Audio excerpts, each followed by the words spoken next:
Donald Trump has discovered that outgoing White House press secretary Karoline Leavitt is loyal to her own children over Donald Trump. How on earth could this possibly be?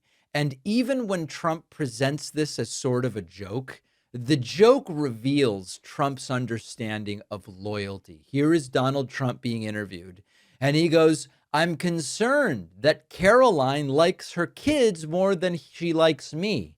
But if you look at Donald Trump's expressions, if you look at Donald Trump's demeanor, you can tell that while this is couched as a joke, Trump doesn't really get it.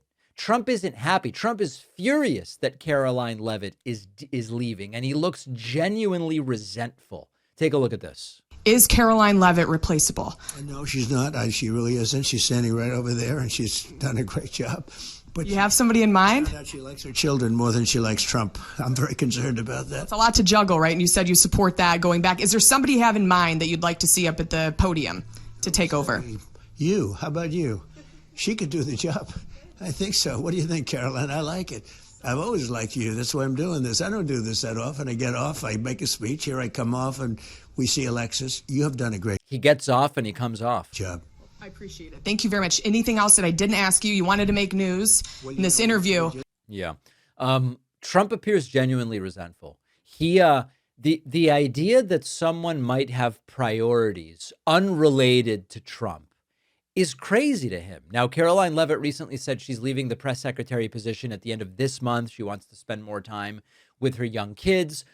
Reasonable if that's the real reason. There are suggestions that she's sort of leaving a sinking ship, and oftentimes it is the final press secretary who is remembered, and maybe she's trying to get out of Dodge before it all goes really, really south in the midterms. But she came back from maternity leave after giving birth in May, and she, I guess, is going to remain some kind of outside Trump advisor.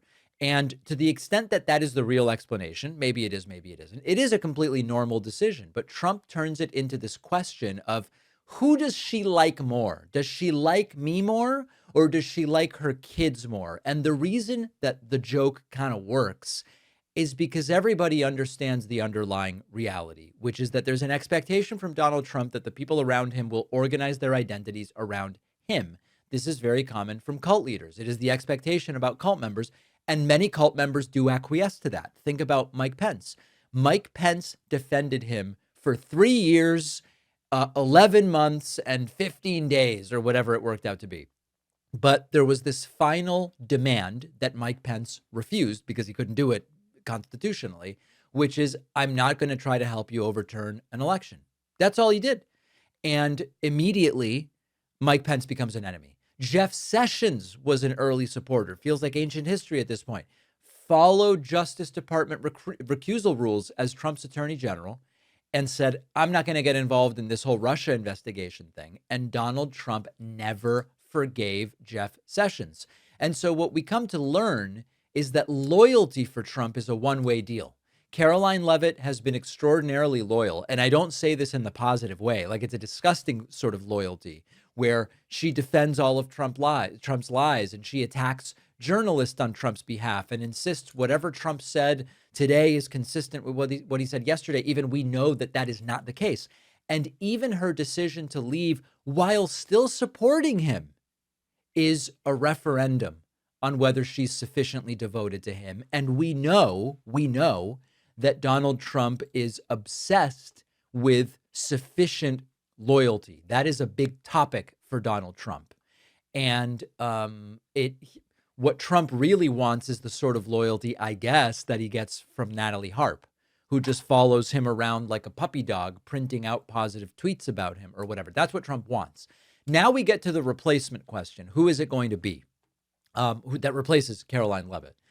There were a bunch of rumors that Anna Kelly, the deputy press secretary, would be replacing Karoline Leavitt. That is not right now what is visible on the betting markets. So if you look at the Kalshi betting markets for who will be Trump's next press secretary, it is Alina Habba, estimated to have a 34% chance, Anna Kelly at 24%, and Scott Jennings at 17%. So no real consensus right now as to who is the most likely person. Out of these choices, I think Alina Habba is kind of like the maximum combat choice. She's been visible. She's really aggressive. She's been personally loyal to Trump. So that would be a possibility. Anna Kelly would be the most, she's the continuity choice. She knows the operation. She's the deputy press secretary. That's probably the smoothest one. And then Jennings is kind of interesting because he's polished and combative and experienced. He has a big, kind of more recent media presence, and he knows how to defend Trump before very skeptical audiences. My guess is Haba, if Trump wants the biggest spectacle, Kelly would be for stability, and Jennings if Trump can persuade him to surrender his lucrative TV work. I think that those are sort of the parameters here. There's also a chance that Donald Trump will just kind of rotate people through. That's another move Trump likes to do, which is going to sort of set up a competition for who is going to be the most loyal. I am the one who most strongly needs to defend Trump. And there would be sort of a competition for that. Trump really likes effective communicators. He doesn't like other people becoming the story. And right now, Karoline Leavitt's kids have defeated Trump in a sense in the battle for her attention. Trump doesn't like that. And there's another relevant question here, which is the departure of Karoline Leavitt a one-off of sorts, or is it part of a pattern of abandonment of Donald Trump? I believe the answer is that it is very clearly a pattern of abandonment. They're quitting and leaving Trump all alone, and that is what I want to talk about next. Let's talk about suits for a moment. Guys want to look sharp for weddings or work or dinner, or just you don't want to wear jeans one day. But finding menswear that feels classic, modern, and comfortable is pretty difficult. This is why I like our sponsor, Southern Gents. Southern Gents offers refined menswear. They've got suits and blazers, trousers, dress shirts, loafers, all the finishing touches. They've got a great suit collection with single-breasted and double-breasted options.